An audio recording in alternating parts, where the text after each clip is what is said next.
తదుపరిగా మన మధ్య ఉన్నటువంటి మరి సోను అవినాష్ గారు మనకు దేవుని వాక్యాన్ని వారు కూడా కొద్ది నిమిషాలు మనకి వారు తెలియచేయాలని ఈ ప్రేమపూర్వకంగా వారిని ఆహ్వానిస్తాను. మొదటిగా తండ్రి దేవునికి మరొక సంవత్సరం మనకు అనుగ్రహించినందుకు కృతజ్ఞతా స్తోత్రం తెలియజేసుకుంటూ చేరువచ్చినందరికీ మన ప్రభువును రక్షణ యేసుక్రీస్తునామమున వందనాలండి. ఎఫెసీయులకు రాసిన పత్రిక 6వ అధ్యాయం కొత్త నిబంధన పేజీ నంబర్ 176 అండి. ఎఫెసీయులకు రాసిన పత్రిక 6వ అధ్యాయము 4వ వచనము.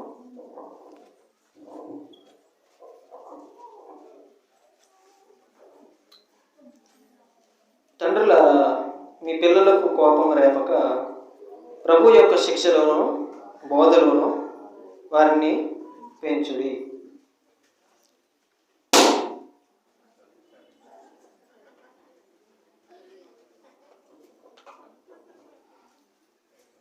చదవబడిన వాక్యం ప్రకారం ఇక్కడ ఎఫెసీయులకు రాసిన పత్రిక సంఘానికి పౌలు గారు తెలియజేస్తూ, ఆ సంఘంలో ఉన్న తల్లిదండ్రులు పిల్లలకి ఏ విధంగా నేర్పించాలి, దేవునిలో ఏ విధంగా వారిని పెంచాలి అనే విషయాన్ని తెలియజేస్తూ ఏం చెప్తున్నాడంటే, మీ పిల్లలకు కోపం రేపక ప్రభు యొక్క శిక్షలోను బోధలోను వారిని పెంచదని తెలియజెప్తున్నాడు. శిక్ష అంటే ఏంటండి? పనిష్మెంట్, బెత్తమించుకుని బాధడం అని అనుకుంటాం. శిక్ష అంటే అది కాదండి. ప్రాక్టీస్ అంటే శిక్షణ ఇవ్వడం. ఒక స్కూల్లో కావచ్చు, లేదా ఒక విద్యార్థికి కావచ్చు, శిక్షణ ఎలాగైతే ఇచ్చి వాళ్ళని నడిపిస్తూ ఉంటారో ఆ విధమైన శిక్షణ అన్నమాట ఇది. శిక్ష అంటే కొట్టడం కాదండి. అలాగని బెత్తం ఇచ్చుకుని బాధేస్తారేమో పిల్లలు వాళ్ళు ఏదైనా చేస్తే. అయితే ఆ తరువాత మనం చదివితే ఏం కనబడుతుందంటే, ఏంటి కనబడుతుంది? కోపం రేపొద్దు అంటున్నాడు. పిల్లలకి కోపం రేపొద్దు. కానీ ఇప్పుడు తల్లిదండ్రులు ఏం మాట్లాడినా పిల్లలకి కోపం వస్తుంది. మా అమ్మగారు ఆయన ఉన్నారు. ఇప్పుడు ఆవిడ నాకు ఏదైనా చెప్పినా సరే నేను కోపపడతానని ఆమె అప్పుడప్పుడు తెలియజేస్తూ ఉంటుంది. అంటే నేనే చిరాకులో ఉంటాను, ఏదో ఉంటాను, అది మొత్తం ఇక్కడ తీసుకెళ్ళి చూపిస్తాను. నేను తల్లిదండ్రుల దగ్గర నేను చూపిస్తున్నాను. అయితే ఈ వాక్యం ప్రకారం ఈ విధమైన కోపం కాదు ఆయన చెప్తుంటా ఈ విధమైన కోపాన్ని కాదు. మరి ఏ విధమైన శిక్షణ గురించి చెప్తున్నాడు ఈయన? ఇప్పుడు మన పిల్లల్ని కనిన తర్వాత ఏం చేస్తాం? 5 సంవత్సరాల వరకు పిల్లలకి గురువు ఎవరు? తల్లి. ఏం నేర్పుతుంది? అన్నీ నేర్పుతుంది. ఆ వయసులో కావలసిన ఎలా పలకాలి, అమ్మాని ఎలా పలకాలి, నాన్నని ఎలా పలకాలి, కాకిని ఎలా కావనాలి, ఇలా ఇవన్నీ చూపిస్తూ ఉంటుంది అమ్మ ఒక గురువుగా. అది ఒక శిక్షణ లాంటిది పిల్లలకి తెలియజేస్తూ ఉంటుంది వాళ్ళు ఎదిగే కొద్దీ. ఆ తర్వాత ఏంటి? 5వ సంవత్సరం వచ్చిందనుకో ఏం జరుగుతుంది? స్కూల్లో పడేస్తారు పట్టుకెళ్ళి, ఎందుకు వచ్చిన గొడవ. కొన్ని సంవత్సరాలకు ఫస్ట్ క్లాస్ అయిపోయింది. ఫస్ట్ క్లాస్ అయిపోయిన వెంటనే సాయంత్రం మాటలు మళ్ళీ ప్రైవేట్లో జాయిన్ చేసేస్తున్నారు ఈ మధ్య పిల్లల్ని. అంటే కంటిన్యూస్గా ఆ శిక్షణ అనేది వాళ్ళకి ఇస్తున్నారు ఆ చదువులో. మన ఇండియాలో పరిస్థితి ఎలా ఉందంటే, చదువు ఒకటే, ఇంకేం అవసరం వద్దు, చదువు ఒకటైనా బాగుపడతాం, ఇంకేం చేసినా బాగుపడవు అన్న మైండ్ సెట్ ఒకటి ఉండిపోయింది. ఇంకా వేరే బిజినెస్లో కానీ, లేదంటే వాళ్ళు ఏదైనా వాళ్ళ గోల్స్ బట్టి కానీ వాళ్ళని పెంచుదామన్న విధానం ఈ మధ్య చాలా జనాలకి లేకుండా పోయింది. ఇప్పుడు ఏంటంటే ఆ స్కూల్లో ఇంక పొద్దు నుంచి సాయంత్రం వరకు ఇప్పుడు ఎల్కేజీకే ₹1,00,000 అవుతుందంట.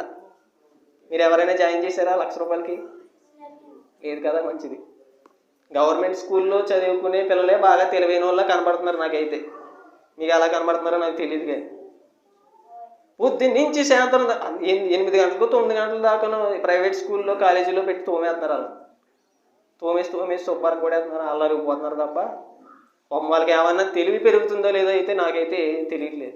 కానీ గవర్నమెంట్ స్కూల్లో మాత్రం మ్యాక్సిమం వాళ్ళు జనరల్ నాలెడ్జ్ ఎక్కువ వాళ్ళకి తెలుస్తూ ఉంటుంది. నేను చూసిన పిల్లల్లో అది చాలా బాగా కనపడుతుంది.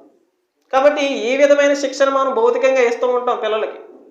మరి దేవుని సంబంధంగా ఏ విధమైన శిక్షణ మనం ఇస్తున్నాం అన్న విషయాన్ని మనం ఆలోచన చేయాలి. ఒకసారి ఈ విషయాన్ని మనం ఆలోచన చేయాలంటే ఒక వచనం చదువుకుని ముందుకు వెళ్దాం. ఈ విధంగా వారిని పెంచాలన్న మాటకి దేవుడు తెలియజేస్తున్నమాట. ద్వితీయోపదేశకాండము 6వ అధ్యాయము, ద్వితీయోపదేశకాండము 6వ అధ్యాయము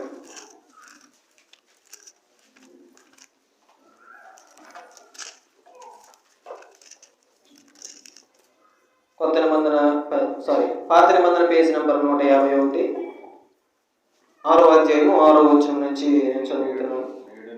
నేడు నేను నీకు ఆజ్ఞాపించు ఈ మాటలు నీ హృదయములో ఉండవలెను.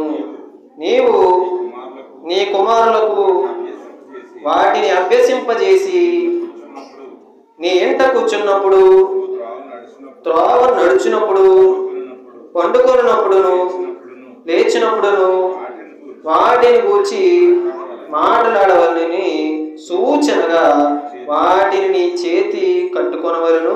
అవి నీ కన్నుల నడుమ బాసికము వలె ఉండవలను. నీ ఇంట ద్వారబంధముల మీద, నీ గౌనుల మీద వాటిని రాయవలను అని ఇక్కడ తెలియజెప్తున్నాడు. ఈ 6వ వచనంలో మనం చూస్తే ఆయన ఆజ్ఞాపిస్తున్నాడు ఈ మాటల్ని ఎక్కడ ఉంచుకోవాలి? హృదయాల్లో ఉంచుకోవాలి. మనం పుస్తకాల్లోనో లేదంటే ఒక కార్డులోనో అక్కడ రాయించుకుని పెట్టుకోవడం మంచిదే. ఎందుకంటే మనం అది చదివినప్పుడు మనకు అది కనిపిస్తూ ఉంటుంది. ఇప్పుడు ఇక్కడ ఒకటి రాసి పెట్టామనుకోండి, ఏదో ఒకటి ఏమని పెడదాం, ఉదాహరణకు ఒక వాక్యం, పాపమునకు వచ్చే జీతం మరణం.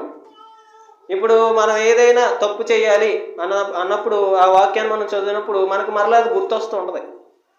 నాలాంటి వాళ్ళు అయితే అలా పెట్టుకోండి, ఎందుకంటే నాకు గుర్తుండదు కాబట్టి. తెలివైన వాళ్ళు అనుకో, వాళ్ళ హృదయంలో దాచుకోండి. ఇక్కడ దేవుడు వాక్యం చెప్తున్న ప్రకారం వాళ్ళ హృదయంలో ఉంచుకుని దాన్ని వాళ్ళ పిల్లలకి తెలియచెప్తున్నాడని చెప్తున్నాడు. హృదయంలో దాచుకుని భద్రం పెట్టుకోమని కాదు. కానీ ఆ తర్వాత వచనాల్లో చూస్తే నీవు నీ కుమారులకు వాడిని అభ్యసింపచేయి. నీ ఇంట కూర్చున్నప్పుడును, త్రోవ నడిచినప్పుడును, పండుకొనంటే పండు కొనడం కాదండి, పడుకున్నప్పుడు అంటే నిద్రపోయే సమయంలో. తల్లి ఏం చేస్తుంది సాధారణంగా భోజనం తినిపించేటప్పుడు? ఇప్పుడు ఎవరో చెప్పట్లేదేమో, అప్పుడైతే చందమామ కథలో ఏవో చెప్పేవారు. చందమామ రావే, జాబిల్లి రావే అని చెప్తారు. చందమామ వస్తుందా? రాదు. జాబిల్లి అంటే ఏంటి నాకైతే తెలియదండి. జాబిల్లి అంటే ఏంటో నాకు తెలియదు, జిలాబీ అనుకునేవాడిని అప్పుడు. అటువంటి స్టోరీలు చెప్పి పిల్లలకి ఆసక్తికరంగా ఏదో ఒకటి తినిపిస్తూ ఉంటారు. ఆ పాటలు పాడడంలో కూడా పిల్లలకి ఆ ఎదుగుదలలో అవన్నీ నేర్చుకుంటూ ఉంటారు. మరి ఒకవేళ సాధారణంగా బయట అందరూ అదే చెప్తారు అనుకోండి, ఒక దేవుని తల్లిగా తండ్రిగా పిల్లవాడికి మనం ఏం నేర్పిస్తున్నాం ఆ ఏజ్లో? ఒక దేవుడి పాట పాడితే అది కూడా పాటే, అది కూడా దేవుడి పాటే. ఆ వయసులో పిల్లలకి ఏం తెలుస్తుందండి అని అంటారు మళ్ళీ. మరి జాబిల్లి, చందమామ పిల్లలకి ఏమైనా తెలుసా? తెలియదు. మరి అది పాడుతున్నారే అంటే వాళ్ళు ఎవరో పాడారు కాబట్టి మనం అది తీసుకుని వస్తాం. అలా కాకుండా దేవుళ్ళలో మనం పెంచాలంటే దేవుడు కూర్చున్న విషయాలు వాళ్ళకి అప్పటి నుంచే నేర్పించాలన్న విషయం మనం తెలియజేసుకోవాలి. కాబట్టి అప్పుడు నేర్పించిన వ్యక్తి ఎవరు అని ఒకసారి మనం అధ్యయనం చేస్తే ఆదికాండంలోనే 22వ అధ్యాయంలో మనకు ఒక వ్యక్తి కనిపిస్తూ ఉంటాడు. ఆదికాండంలో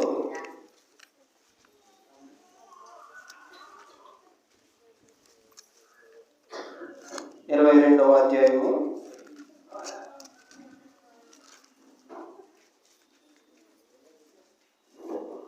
7వ వచనంలో అక్కడ ఒక సందర్భం కనిపిస్తుంది. ఎవరుంటారు ఇక్కడ?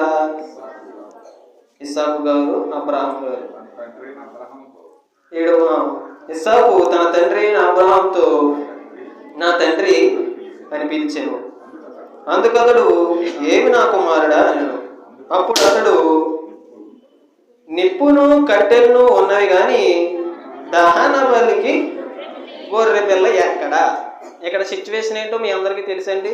ఒకసారి మళ్ళీ తెలియజేస్తాను. అబ్రహాం గారు బలర్పించడానికి అంటే ఇస్సాకును బలర్పించమని దేవుడు ఆజ్ఞాపించినప్పుడు వాళ్ళు బలర్పించడానికి బయలుదేరుతారు, అబ్రహాం గారు, ఇస్సాకు గారు. ఈ దారిలో ఉన్నప్పుడు కొడుకు అబ్రహాం గారు కొడుకు అయిన ఇస్సాకు ఏం అడుగుతున్నాడు? నిప్పు ఉంది, బలి అర్పించడానికి ఏం కావాలి? నిప్పు కావాలి, అంటించడానికి కట్టెలు కావాలి. నిప్పు కట్టెలు ఉన్నాయి కానీ ఏం లేదంట, దహన బలికి గొర్రె పిల్ల లేదు. మెయిన్ లేదయ్యా, నిప్పులు కట్టెలు ఉన్నాయి కానీ అని అడుగుతున్నాడు. ఇది మనకు తెలిసిందే. కానీ ఇందులో మనం తెలుసుకోవాల్సిన విషయం ఏంటంటే అదే తెలుసుకోవాలి మనం. అది కదండి, ఈ వచనంలోనే మీకు తెలియజేస్తాను. అక్కడ తెలుసుకోవాల్సిన విషయం ఏంటంటే నిప్పులు కట్టెలు ఉన్నాయి, గొర్రెపిల్ల ఎక్కడ అని ఎవరు అడిగారు? ఇస్సాకు అడిగారు. ఇస్సాకు ఎంత పిల్లవాడు? చిన్న పిల్లవాడు. చిన్న పిల్లవాడికి బలిలో నిప్పుతో పాటు గొర్రె పిల్ల కావాలని ఎలా తెలిసింది? తల్లిదండ్రులు కాబట్టి అబ్రాహాము చెప్పాడు, నువ్వు చెప్పలేదు. ఎవరు చెప్పారు? ఖచ్చితంగా అబ్రాహామే చెప్పు ఉండాలి, లేకపోతే అతనికి ఆ విషయం ఎలా తెలుస్తుంది? తల్లిదండ్రులుగా వాళ్ళు చేసిన పని ఏంటంటే అతనికి తెలుసో తెలీదో అన్న విషయం కాదు, ముందు దేవుడు తెలియజెప్పమన్న మాటలు అబ్రాహాం గారు ఏం చేశాడు? కుమారుడికి తెలియజేశాడు. ఆయన ఏం చేశాడంటే, అయ్యా బాబు ఇది మర్చిపోయారు, మరి అదేదని అడుగుతున్నాడు. మరి మన పిల్లలకి ఒకవేళ మనం ఆరాధనకు వచ్చినప్పుడు లేదంటే బైబిల్ తరగతికి వచ్చినప్పుడు మనం బైబిల్ మర్చిపోయాం అనుకోండి, మరి మన పిల్లలు మనకు ఎలా గుర్తు చేస్తున్నారా? పాటల పుస్తకం మర్చిపోయావమ్మా అని ఎవరైనా గుర్తు చేస్తున్నారా? ఫోన్ మర్చిపోయావమ్మా అని గుర్తు చేయరు, ఎందుకంటే ఫోన్ వాళ్ళకి కావాలి కాబట్టి వాళ్ళు ఆడుకుంటారు కాబట్టి. ఇటువంటి మనం ఒకవేళ మన పిల్లలకి నేర్పిస్తే కనుక వాళ్ళు ఇటువంటి పద్ధతిలో ఇటువంటి విధానాల్లో ఎదిగే అవకాశం ఉంటుంది. ఎందుకు అంటే ఒక ఉదాహరణ, చాలా చిన్నపిల్లవాడు 3 సంవత్సరాలు ఉంటాయి. నాకు తెలిసిన ఒక అక్క ఉంది, ప్రతాప్, మొన్న వెళ్ళాను కదా కందరాడు, అక్కడ ఒక అక్క ఉంటుంది. చిన్నపిల్లవాడు అంత వయసు ఉంటుందేమో, అంతకంటే కొంచెం 1 సంవత్సరం ఎక్కువ ఉంటుంది. ఆ పిల్లవాడికి ఏంటంటే మాటలు కూడా సరిగ్గా రావు, ఇప్పుడిప్పుడే ఊమి అంటూ ఉంటాడు. ఆ పిల్లవాడికి ఏం నేర్పించిందంటే, ఇప్పుడు ఇక్కడ ఉన్న వాళ్ళకి ఎవరినైనా ఈ క్వశ్చన్ అడుగుతాను, కొంచెం చెప్పండి సమాధానం, ఎందుకంటే ఆ పిల్లవాడికి ఈ విషయం తెలుసు. ఎలీషాకి ఆహారం ఎవరు తెచ్చారు? కాకి తెచ్చింది. ఓకే, అందరు సూపర్, అందరికీ బాగా గుర్తుంది. అయితే ఎలీషాకి కాకి మాంసం ముక్క తెచ్చిన విషయం మనకు తెలుసు. ఈ చిన్న విషయాన్ని ఆ తల్లి ఆ పిల్లవాడికి ఎలా నేర్పించింది అంటే, ఫోన్లో మాట్లాడుతున్నప్పుడు ఈ రికార్డింగ్ నేను విన్నాను. ఆ అబ్బాయి చెప్తున్న మాట నేను చెప్తాను, జాగ్రత్తగా వినండి. అంటే నవ్వద్దు, తినవల్లే కదండి. ఎలీషా తాతకి ఆహారం బొవ్వ ఎవరు తెచ్చారు అని అడిగింది వాళ్ళ అమ్మ. కావు కావు తెచ్చింది అని అన్నాడు అతను. ఆ చిన్నపిల్లవాడు వాళ్ళ అమ్మ అడిగినప్పుడు ఎలీషా తాతకి ఆహారం ఎవరు తెచ్చారు నాన్న అడిగితే కావు కావు తెచ్చింది అన్నాడు. ఆహారం కాదు, బొవ్వ. పిల్లలకి బొవ్వ అంటారు కదా, బొవ్వ ఎవరు తెచ్చారంటే కావు కావు తెచ్చింది అని. బొవ్వ కాదు, చికెన్ ముక్క కదా, కక్క అంటది. కక్క ఎవరు తెచ్చారు నాన్న అంటే ఎలా తెచ్చింది అంటే, ఆ వయసులోనే ఆ వయసుకి అర్థమయ్యే భాషని ఎవరు నేర్పించారు? తల్లి నేర్పించింది. మరి తాడి చెట్టు అంత ఎతికిన కొడుకులకి పిల్లలకి మనం ఏం నేర్పుతున్నాం? మనకు ఒక విధానం ఉంటుంది, ఏంటి? మొక్కయే వంగినది మోనే వంగదు. ఇప్పుడు నేను చెట్లా ఎదిగిపోయాను, నన్ను వంచాలంటే ఉంచుతారా? లేదు. మరి మన పిల్లలకి ఆ మొక్కగానే ఉన్నప్పుడే ఇటువంటి విషయాలు మనం నేర్పించాలి. చెట్లా ఎదిగిన తర్వాత ఏం చేయలేము దాన్ని. ఒకవేళ అది ఫలించకపోతే దేవుడు దాన్ని ఏం చేస్తాడో మనకు తెలుసు. గొడ్డలి చెట్ల వేరుకి ఎక్కిపెట్టి ఉంది, ఫలింపని ప్రతి చెట్టు నరికి అగ్నిలో పారవేయబడతాం. ఇప్పుడు అలాంటి అగ్నిలో మనం పారవేయకుండా మన పిల్లలు మనం ఉండాలంటే దేవుళ్ళలో మనం పెంచాలి అన్న విషయాన్ని నూతన సంవత్సరంలో మనం ఇప్పుడైనా నిర్ణయం తీసుకుందాం, ఒకవేళ ముందు నుంచి లేకపోతే. కాబట్టి కీర్తన గ్రంథంలో ఈ విషయాన్ని తెలియజేస్తూ ఆసాఫ్ గారు ఒక మంచి మాట మాట్లాడతారు. కీర్తన గ్రంథము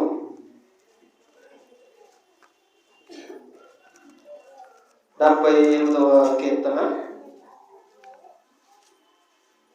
3వ వచనంలో,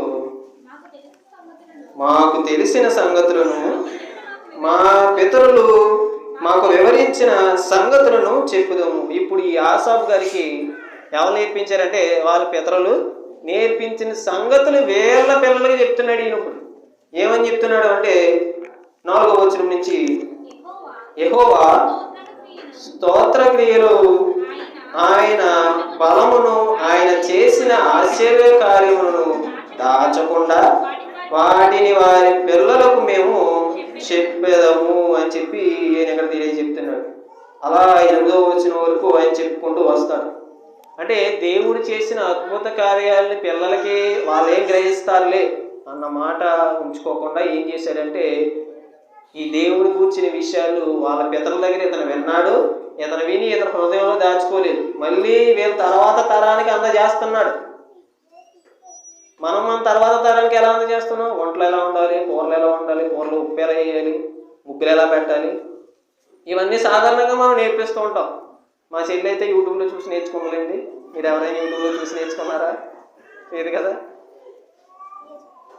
భౌతికంగా మనం కొన్ని చూపిస్తూ ఉంటాం. ఏంటంటే వాళ్ళకి అవి ఉపయోగపడతాయి కాబట్టి, భౌతిక పరంగా వాళ్ళు అభివృద్ధి చెందాలి కాబట్టి. మరి ఆత్మీయ పరంగా మన దేవుళ్ళలో వాళ్ళని ఎటువంటి విషయాలు చెప్పి పంపిస్తున్నాం? సండే స్కూల్ మనకు జరుగుతుంది ప్రతి ఆదివారం. పిల్లలు సండే స్కూల్కి వస్తున్నారా, లేదా క్రికెట్లు, వాలీబాల్లు ఇవి ఆడుకోవడానికి వెళ్ళిపోతున్నారా అన్న విషయాన్ని తల్లిదండ్రులుగా మనం ఒకసారి అధ్యయనం చేయాలి. ఎందుకంటే ప్రతి ఆదివారం మన టీచర్ గారు తెలియజెప్తున్నారు పిల్లలకి ఏ విధానంలో ఎదగలరు. ఎందుకంటే వాళ్ళు స్కూల్లో ఇవన్నీ బిజీగా ఉంటారు ఎప్పుడు ప్రతిరోజు. కనీసం ఆదివారం అయినా పిల్లలకి ఇటువంటి ఆధ్యాత్మిక విషయాలు నేర్పుతున్నప్పుడు తల్లిదండ్రులుగా బాధ్యత తీసుకుని మనం వారిని ఎక్కడికి పంపించాలంటే సినిమాలకి పంపించాలి. ఎక్కడికి పంపించాలండి? సినిమాలుగా, సండే స్కూల్కి పంపించాలి. ఎందుకు ఈ సండే స్కూల్కి పంపించడం? ఎందుకు దేవుడి వాక్యాన్ని నేర్చుకోవడం అన్న విషయాన్ని ఆలోచన చేస్తే ఇది ఆసాపులో 7వ ఆసాపు గారు రాసిన కీర్తనలో 7వ వచనం నుంచి చదివితే మూర్ఖతయు తిరుగుబాటును గల ఆ తరమును పోలి ఉండకాయు వారు ఆయన ఆజ్ఞలు గైకొన్నట్లును ఆయన యాకోబు సంతతికి శాసనములను నియమించను. ఇప్పుడు ఏంటంటే ఆ తరంలో వాళ్ళందరూ మూర్ఖం తరాలు, తాగి తిరిగి హత్యలు, దొంగతనాలు ఇవన్నీ చేశారు. మొన్న న్యూ ఇయర్లో ఒక చోట మంచిగా నైట్ అంతా వండుకొని శుభ్రంగా తాగి డ్యాన్సులు వేసుకున్నారు. ఆ తర్వాత ఏం జరిగిందంటే కొట్టుకుని చచ్చారు. ఎవరు అంటే నా వయసు కల యవనస్తులే. ఇప్పుడు అక్కడ వాళ్ళకి ఆ తాగి తందనాలాడి కొట్టుకునే అంత అవసరం ఎందుకు వచ్చింది? సరిగ్గా వాళ్ళు పెరగలేదు కాబట్టి. సరిగ్గా పెరిగిన వారు ఎలా ఉంటారంటే ఇదిగో మన దుర్గాప్రసాద్ గారు లాగాను, అక్కడ కూర్చొని వెనకాల నలుగురు లాగాను, సురేష్ లాగాను, ఇలాగా దేవుని సన్నిధిలో ఉంటూ ఈ బెలూన్ డెకరేషన్ కూడా వాళ్ళే వచ్చి చేశారు. వంటల్లో కూడా చాలా మంది సహాయపడ్డారు. అంటే దేవుని గూర్చిన కొన్ని విషయాల్లో మేము సహాయపడాలన్న మనసు వాళ్ళకి ఎలా వచ్చిందంటే వాళ్ళ పెంపకం అలా ఉంది కాబట్టి. ఎలా ఉంది? వాళ్ళ పెంపకం మంచిగా ఉంది కాబట్టి వారు కొంచెం మంచిగా వెళ్ళడానికి ప్రయత్నం చేస్తున్నారు. అలాగే ఇప్పుడు వాళ్ళు దేవుళ్ళలో ఉన్నారు కాబట్టి దేవుళ్ళలో మరింత ముందుకు కొనసాగేలాగా దేవుడు వారికి తోడ్పడతాడనే విషయాన్ని మనం గుర్తుంచుకోవాలి. అయితే కొన్ని సందర్భాలు మనకి జరుగుతూ ఉంటాయి. ఏంటంటే ఒకవేళ మనకి పిల్లలు సరిగా ఎదగలేదు అనుకోండి, ఎదగడం అంటే హైట్ ఎదగడం కాదు, పొట్టి అయిపోవడం కాదు. దేవుళ్ళో సరిగా ఎదగలేదు అనుకోండి, ఏం జరుగుతుంది? ఇప్పుడు ఉదాహరణకి నేనే దేవుళ్ళో పెరగలేదు అనుకోండి అంతే, ఎరగలేదు కాదు, ఉదాహరణ చెప్తున్నాను అనుకోండి. ఇప్పుడు మా నాన్నగారు ఏం చెప్పినా నేను చేస్తానా? చెయ్యను. ఇప్పుడు ఎలా వచ్చి ఇక్కడికి నుంచునేవాడిని కాదు నేను. ఒకవేళ ఆయన పెంపకంలో సరిగా పెరగకపోతే ఎక్కడుండేవాడిని? ఎక్కడో బయట తిరిగేవాడిని. తాగడమో లేదంటే ఇది చేయడమో అదో రకం చేస్తారు. ఎందుకంటే వాళ్ళకి మంచి చేయడం అనేది చెప్పలేదు. ఎందుకంటే తల్లిదండ్రులుగా మనం ముందుగా బాధ్యత తీసుకోవాలి.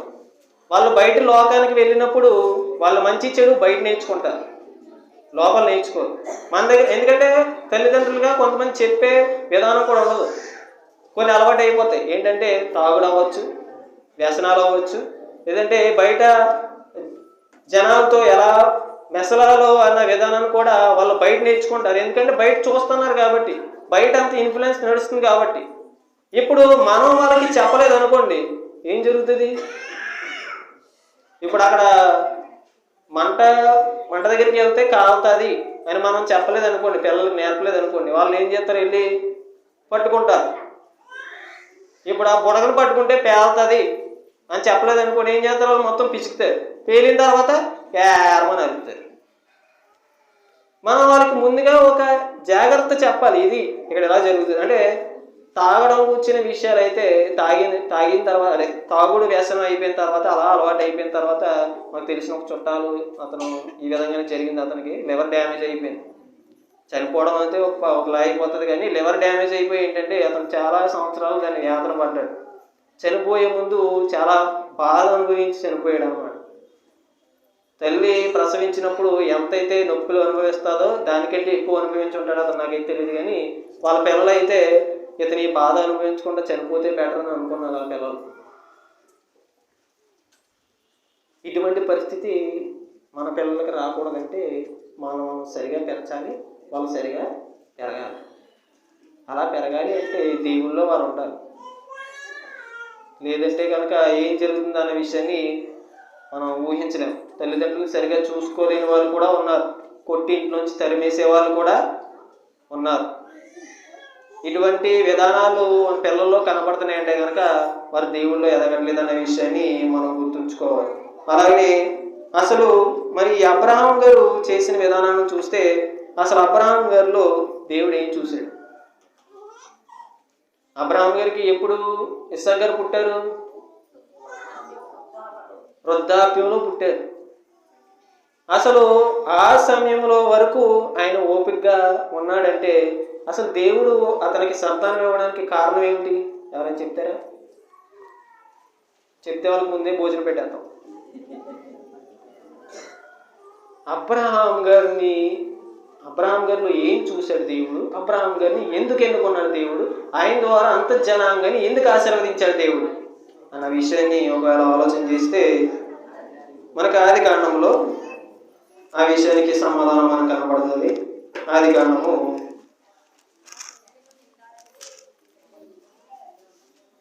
26వ అధ్యాయము, ఆది కాండము 26వ అధ్యాయము 4వ వచనంలో, ఏలైనగా అబ్రహాము నా మాట విని, 5వ వచనం, ఏలైనగా అబ్రహాము నా మాట విని నేను విధించిన దాన్ని, నా ఆజ్ఞలను, నా కట్టడలను, నా నియమములను గైకొనెనని చెప్పాను. ఇక్కడ దేవుడు తెలియజేస్తూ ఏమంటున్నాడంటే, నేను ఆ పై వచనంలో నీ సంతానాన్ని అభివృద్ధి చేస్తాను అని చెప్తూ, ఎందుకు అంటే నీ తండ్రి అయిన అబ్రహాం ఏం చేశాడు? మాటలేనకుండా అటు ఇటు తిరిగాడు, అంతే కదా? లేదా భోజనాల కోసం ఎదురు చూస్తున్నాడు? లేదు. ఏం చేశాడు? మాట విని ఆయన విధించిన ఆజ్ఞలను, కట్టడలను గైకొన్నాడు. నేను ఎందుకు ఆయనకి సంతానం ఇస్తాను, ఆయన ఎందుకు సెలెక్ట్ చేసుకున్నాను బాబు అంటే ఆయన మాట విని నడుచుకున్నాడు కాబట్టి. ఆ కట్టడలను ఏం చేశాడు అంటే అతను మాత్రమే కాదు, అతని పిల్లలు కూడా నేర్పించాడు. ఈ విధానంలో ఒకసారి మరొక వచనం మనం చూస్తే, ఇదే విధానము అతను ఎన్నుకోవడానికి గల కారణంలో ఆదికాండము 18వ అధ్యాయము 18-19 వచనాలు ఇంకా వివరంగా తెలియజేస్తూ, అబ్రహాము నిశ్చయముగా బలము గల గొప్ప జనముగును, అతని మూలముగా భూమిలోని సమస్త జనులను ఆశీర్వదింపబడును. ఎట్లనగా యెహోవా అబ్రాహామును గూర్చిన చెప్పినది అతనికి కలుగజేయునట్లు తన తరువాత తన పిల్లలను, తన ఇంటి వారును నీతి న్యాయములు జరిగించుచు యెహోవా మార్గమును గైకొనుటకు అతడు వారికి ఆజ్ఞాపించున్నట్లు నేను అతని ఎరుగుదును అని దేవుడు చెప్తున్నాడు. ఇప్పుడు అబ్రహాం గారి ద్వారా అంతమంది జనాంగాన్ని, అబ్రహాం గారిని ఆశీర్వదించడానికి కారణం ఏంటయ్యా అంటే అతని నీతి న్యాయములు అబ్రహాం గారు గైకొని అతని ద్వారా ఉంచుకోవడమే తప్ప అతని పిల్లలకు కూడా అందిస్తాడు అన్న విషయాన్ని ఎవరు తెలుసుకున్నారంటే దేవుడు దేవుడికి తెలుసంట. ఇప్పుడు అర్థమైందా? 18-19 వచనాల్లో ఒక తండ్రి తన పిల్లల్ని దేవుళ్ళో పెంచుతాడు అన్న విషయాన్ని దేవుడు ఎరిగి అతనికి పిల్లల్ని అనుగ్రహించాడు. ఇప్పుడు పిల్లల్ని అనుగ్రహించిన ప్రతి ఒక్కరికి వాళ్ళు అర్థం చేసుకోవాల్సిన విషయం ఏంటంటే, ఏమో దేవుళ్ళు మీలో ఏం చూసి మన పిల్లల్ని అనుగ్రహించాడో. ఒకవేళ అబ్రహాం గారిలో తన పిల్లల్ని దేవుళ్ళో పెంచే ఆ క్వాలిటీని చూసి అతనికి 90 ఏళ్ళ వయసులో ఇస్సాక్ గారిని కొడుకుగా బహుమతి ఇచ్చినప్పుడు, ఒకవేళ మన పిల్లలకి లేరనుకోండి, మనం ఏ నిర్ణయం తీసుకుంటున్నాం? మనం ఒకవేళ పిల్లలు కలిగితే మనం పిల్లల్ని దేవుళ్ళలో పెంచడానికి అన్న ఆలోచన పిల్లలు లేని వారికి ఉంటుంది. అలాగే పిల్లలు ఉన్న వారికి మన పిల్లల్ని దేవుళ్ళలో పెంచాలని మనం ఎలా నిర్ణయం తీసుకుంటున్నాం? ఏమో మీరు పెంచుతారేమో అని దేవుడు మీకు పిల్లలను అనుగ్రహించారేమో, అది దేవుడికి తెలియాలి, నాకైతే తెలియదు. కాబట్టి ఈ నూతన సంవత్సరంలో మనం ఏ నిర్ణయం తీసుకుంటున్నాం? పిల్లల్ని దేవుళ్ళు పెంచగలిగే సామర్థ్యం మనం కోరుకోవాలి ప్రార్థనలో. అలాగే దేవుని వాక్యం మనం ఎప్పుడు నేర్చుకుంటున్నాం కాబట్టి పిల్లల్ని ఆ విధానంలోనే మనం పెంచాలి. లేదనుకోండి ఏం జరుగుతుందంటే వాళ్ళు మీ మాట వినరు, దేవుళ్ళలోనే ఉండరు, ఏమో సరిగా కూడా చూడరు. కాబట్టి ప్రభువులో మనం వాళ్ళని పెంచాలి. ప్రభువులో పెంచకుండా ఏదైనా సమస్య జరిగింది అనుకోండి, హాస్పిటల్లో పెట్టారు, తాగేసి యాక్సిడెంట్ అయింది పిల్లోడికి, లేదా పాప ఏమో పిల్లల్ని సరిగా చూడట్లేదు, మాస్టర్ గారు ప్రార్థన చేయండి మా పిల్లలు సరిగా చూడట్లేదు అని అయ్యగారు అంటే అవుతుందా? అవును. పని చేయకుండా జీతం ఎవరు ఇస్తారు? ఏమంటే పని చేయకుండా జీతం ఎవరైనా తీసుకున్నారా? తీసుకుంటే చెప్పండి, నేను కూడా వస్తాను. పని చేయకుండా జీతం ఎవరికి రాదు. మనం పిల్లల్ని సరిగా పెంచకుండా వారు సరైన విధంగా ఎలా నడుస్తారు? ఏదో ఆపద జరిగినప్పుడు మాత్రం దగ్గరికి వచ్చి పాస్టర్ ప్రార్థన చేయండి దేవుడా అంటే అవుతుందా? అప్పటి నుంచే ఆ వయసు నుంచే దేవుడి గురించిన విషయాలు మనం తెలియజెప్పాలి. చాలా మందిలో పాటలు పాడడానికి వాక్యం చదవడానికి భయపడతారు. మన ఊళ్ళో ఎవరు లేరు, నాగరాజు కూడా వచ్చి చదివాడు, నేను రాననుకుంటా. అలాగే మన మధ్యలో ఉన్న వాళ్ళందరూ ధైర్యం తెచ్చుకుని, అంటే ధైర్యం ఇక్కడ భయపడడానికి ఏం లేదు. దేవుని వాక్యం చదువుతున్నాం, ఆయన పాటలు పాడుతున్నాం, ఆయన స్తుతించడానికే వస్తున్నాం. అందులో మొహమాట పడడానికి సిగ్గుపడడానికి ఏమీ ఉండదు. మిమ్మల్ని ఎవరు తిట్టారు కొట్టారు, ఎవరైనా తిడతారా కొడతారా? లేదు. కానీ దేవుడు మహిమపరచాలి. కాబట్టి ఈ విషయాలు మనం ఒకసారి జ్ఞాపకం చేసుకుని వాళ్ళ ప్రభువులో దేవుడు కూర్చుని విషయాలు తెలియజెప్పాలి. అయితే ఈ దేవుడు కూర్చొని విషయాలు దేనికి తెలియజెప్పడం అంటే, మనకి తిమోతి గారు రాసిన పత్రికలో చివరిగా మాటలు చెప్పుకొని ముగించుకుందాం. 2 తిమోతికి రాసిన పత్రిక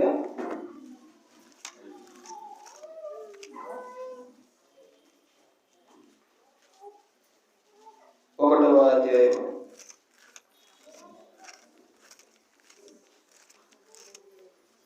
2వ పత్రిక 1వ అధ్యాయం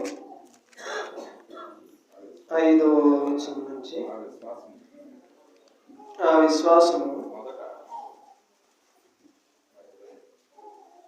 మధ్యలో చదువుతున్నారా? ఆ విశ్వాసము మొదట నీ అవ్వైన లోయలోను నీ తల్లి అయిన యూనికేలోను వసించెను, అది నీ అందును సహా వసించుచున్నదని నేను రూఢిగా నమ్ముచున్నానని చెప్పి తిమోతి గారి గురించి పౌలు గారు చెప్తున్నాను. అంటే ఒక తల్లి అలాగనే వారి అమ్మమ్మ గారు కూడా ఈ తిమోతి గారిని ఎలా పెంచారు అంటే దేవుని గూర్చిన విశ్వాసంలో పెంచారు. ఎందుకంటే తన యూదులు పాత నిబంధన తెలుసుకున్నవారు, పాత నిబంధన ఫాలో అయ్యేవాళ్ళు మొత్తం ఎవరి గురించి ఎదురు చూస్తాడంటే యేసుక్రీస్తు వారు రక్షకుడు వస్తాడు, రక్షిస్తాడని ఎదురు చూస్తున్నాడు. ఇప్పుడు ఆ పాత నిబంధన అంతా చదివి మైండ్లో ఉన్న వాళ్ళకి ఏమర్థమైందంటే యేసుక్రీస్తు వారు చేసిన కార్యాలు తెలుసుకున్నప్పుడు ఇదిగో మన కొరకు రాబోయే రక్షకుడు ఇతడే అని చెప్పి వాళ్ళు తెలుసుకున్నారు. ఆ విధానాన్ని దేవుళ్ళు వాళ్ళని పెంచడం వలన ఏం చేశారు అంటే క్రీస్తుని అతను తెలుసుకున్నట్టు ఇదే 2 తిమోతికి రాసిన పత్రిక 3వ అధ్యాయము 14-15 వచనంలో మనకు కనిపిస్తారు.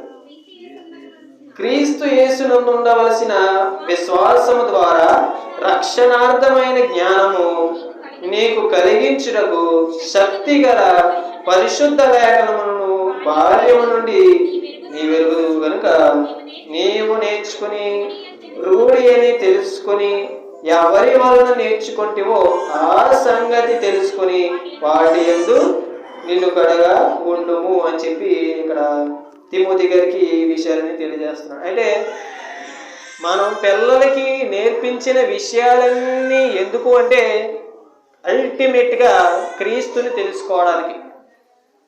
ఎందుకంటే క్రీస్తు వారే లోక రక్షకుడు కాబట్టి. ఇప్పుడు ఆయనే ఈ భూలోకానికి వచ్చి దేవుడి గురించిన విషయాలన్నీ తెలియజేశాడు. ఆయన మార్గము ఎలా వెళ్ళాలి ఏంటి అనే విషయాలు. కాబట్టి మన పిల్లలకి ఏది నేర్పించినా అల్టిమేట్గా అతను క్రీస్తుని తెలుసుకుంటే అతను రక్షించబడతాడు.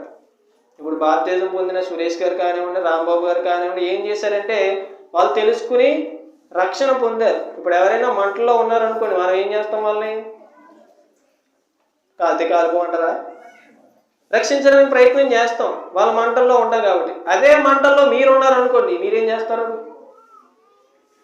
అబ్బా వేడిగా ఉందనుకుంటారా? అదే మంటలో మనం చిక్కుకుంటే మనం తప్పించుకోవడానికి ప్రయత్నం చేస్తాం. ఇప్పుడు ఈ మంటలనే ఉదాహరణ ఏంటంటే ఈ లోకంలో ఈ లోక శాపాల్లో మనం మునిగిపోతూ ఉన్నాం. ఆ మంటల్లోంచి మనం రక్షించుకోవాలంటే ఏం కావాలి? వాటర్ కావాలి. ఏం కావాలి? మంటలు ఆర్పాలంటే ఏం కావాలి?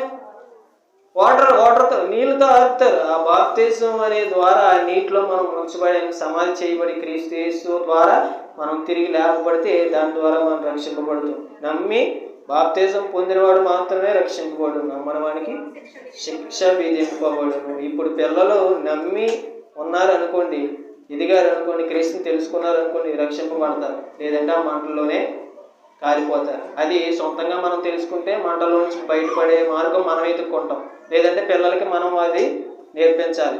కాబట్టి ఈ నూతన సంవత్సరంలో ఈ విషయాలన్నీ మీరు గుర్తుంచుకుని పిల్లలకు కోపం రేపక ప్రభు యొక్క శిక్షలోను బోధలోను వారిని పెంచాలనే విషయాన్ని ఈ వచనాల ద్వారా దేవుని వాక్యం నుంచి శ్రద్ధగా ఆలకించాలని నమ్ముతున్నాను. కాబట్టి చక్కగా శ్రద్ధగా విన్నందుకు మీ అందరికీ వందనాలు తెలియజేస్తూ దేవునికి కృతజ్ఞతలు తెలియజేస్తున్నాను. ఎంతవరకు అవినాష్ గారు దేవుని యొక్క మరి వాక్యాన్ని మనందరికీ వారు తెలియజేశారు. మరి ప్రారంభం నుంచి మరి పిల్లలుగా మనం తల్లిదండ్రులుగా మన పిల్లలను ఇలా అతనికి వచ్చాను ప్రారంభం నుంచి కూడా మనము దేవుని పిల్లలుగా మన పిల్లలను పెంచాలనేటువంటిదిగా ఆయనకు ఇప్పుడు అర్థమైంది అనుకుంటాం. కాబట్టి తల్లిదండ్రులుగా పిల్లలు బాగుండాలనేటువంటి ఆలోచన మనందరికీ ఉంటుంది. అయితే దేవుని చిత్తం అయితే దేవునికి అనుకూలంగా ఉన్నట్లయితే మన పిల్లలు ఆశీర్వదించబడతారు. కాబట్టి ప్రారంభం ఏంటంటే మనము మన పిల్లలందరూ కూడా ఉద్యోగాలు చేయాలి, డబ్బు సంపాదించాలి, సుఖంగా ఉండాలి అని ఆలోచన చేస్తాం. కాబట్టి అబ్రహాము ఆలోచించిన విధానం అది దేవునికి నచ్చిందని మరి దేవుడు వారి యొక్క కోరికను నెరవేర్చినట్లుగా ఆది కాండంలో మనం చేసింది. కాబట్టి దేవుని యొక్క వాక్యంలో పిల్లలైనటువంటి మరి ప్రభువులో మనం ఏ విధంగా ఉండాలనేటువంటిది లేఖనాలు మనకి తెలియచేయబడుతున్నాయి. ఒక వచనాన్ని చదువుదాం. ఎబ్రీయులకు రాసిన పత్రిక 12వ అధ్యాయం. ఎబ్రీయులకు రాసినటువంటి పత్రిక 12వ అధ్యాయంలో 7వ వచనాన్ని మనం ఆలోచన చేస్తే 6వ వచనం నుంచి కూడా ఆయన చెప్పినాడు ఏమనంటే, నా కుమారుడా, ప్రభువు చేయు శిక్షను తృణీకరించుకును, ఆయన నిన్ను గద్దించినప్పుడు విసుగకును, ప్రభువు తాను ప్రేమించిన వారిని శిక్షించి తాను స్వీకరించు ప్రతి కుమారుని దండించునని కుమారులతో సంభాషించినట్లు మీతో సంభాషించు ఆయన హెచ్చరికను మరచితే. ఎబ్రీలో ఉన్నటువంటి సంఘానికి దేవుని యొక్క వాక్యము మనకు తెలియజేస్తుంది. ప్రభువు చేయు శిక్షణను ఏం చేయకూడదు? తృణీకరించకూడదు.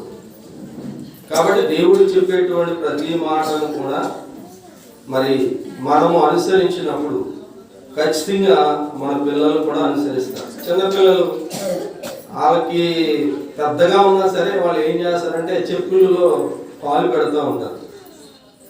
అంటే వాళ్ళు చూస్తారు కాబట్టి మనం చెప్పులు వేసుకునేటప్పుడు వారు కూడా చిన్న చెప్పులు వదిలేసి పెద్ద చెప్పులు తొడుక్కోవడానికి ప్రయత్నము చేస్తారు. ఇది అందరికీ తెలిసినటువంటి. మనం ఏం చేస్తాం? నవ్వుతాం. మనం ఏం చేస్తాము? నవ్వుతాం. ఈ పిల్లవాడు వెళ్ళి ఎవరినైనా కొట్టాడు అనుకోండి, ఏం చేస్తాం? మనం చంకని ఎత్తుకుని ముద్దెట్టుకుంటాం, భలే కొట్టవురా. అంటే ప్రారంభంలోనే మనము అది చేయకూడదు, అది తప్పు అని మనం నేర్పిస్తే వాడు కొట్టినట్లుగానే మనం కూడా పిల్లవాడు మనం కొడితే ఆ దెబ్బ ఏంటో వాడికి ఆ రుచి ఏంటో తెలుస్తుంది. మనం ఏం చేస్తామంటే మన పిల్లవాడు కదా అనుకుని ఎత్తుకుని మనం ముద్దాడతాం. అక్కడే ప్రారంభమైంది మన బిడ్డల యొక్క ఏంటి విజయమా అపజయమా అంటే ప్రారంభం నుంచే. అందుకే బాలుడు నడవలసినటువంటి త్రోవను వాడికి నేర్పుము, పెద్దవాడైన తర్వాత దాని నుంచి. కాబట్టి పరిశుద్ధ గ్రంథము మనకి నేర్పిస్తున్నటువంటి మాట ఏంటంటే 7వ వచనంలో, శిక్షాఫలము పొందుటకై మీరు సహించుచున్నారు, దేవుడు కుమారులుగా మిమ్మును చూచుచున్నాడు. తండ్రి శిక్షింపని కుమారుడు ఎవడు? కుమారులైన వారందరూ శిక్షలో పాలు పొందుచున్నారు. మీరు పొందని ఎడల దుర్వేజులే కానీ కుమారులు. మనము శరీర సంబంధమైన తల్లిదండ్రులు మనకు శిక్షకులై ఉండి వారి యందు భయభక్తులు కలిగి ఉంటిమి. అట్లయితే ఆత్మలకు తండ్రి అయిన వారికి మరి ఎక్కువగా లోబడి బ్రతికవలేను. అంటే ఈ లోకంలో పిల్లలు మా తల్లిదండ్రులు పడతారని భయపడతారు. ఆ భయం కంటే ఆత్మలకు తండ్రి అయినటువంటి దేవుని యందు భయం ఉండాలనేటువంటి మాటను పరిశుద్ధ లేఖనము మనకి తెలియజేస్తుంది. కాబట్టి పిల్లలే కాదు, తల్లిదండ్రులుగా మనం కూడా దేవునికి భయపడాలని దైవ గ్రంథం చెప్తుంది. కీర్తన గ్రంథంలో చెప్తున్నాడు ఆయన, పిన్నలేమి పెద్దలేమి అందరూ కూడా ఎవరికి భయపడాలి? దేవునికి. కాబట్టి దేవుని యందు భయభక్తులు కలిగినటువంటి వారు ఇలాగ ఆశీర్వదించబడినటువంటి మాట పరిశుద్ధ గ్రంథం మనకు తెలియజేసింది. దేవుని మాటలు మరి చెప్పినటువంటి అవినాష్కి స్థానిక సంఘం తరఫున వారి ప్రేక్షక వందనాలు తెలియజేస్తూ మరింత ఎక్కువగా దేవుని వాక్యం చెప్పడానికి, నేర్చుకోవడానికి దేవుడు వారిని ఆశీర్వదించాలని మనం అందరం ప్రార్థన పూర్వకంగా కోరుకుంటున్నాం.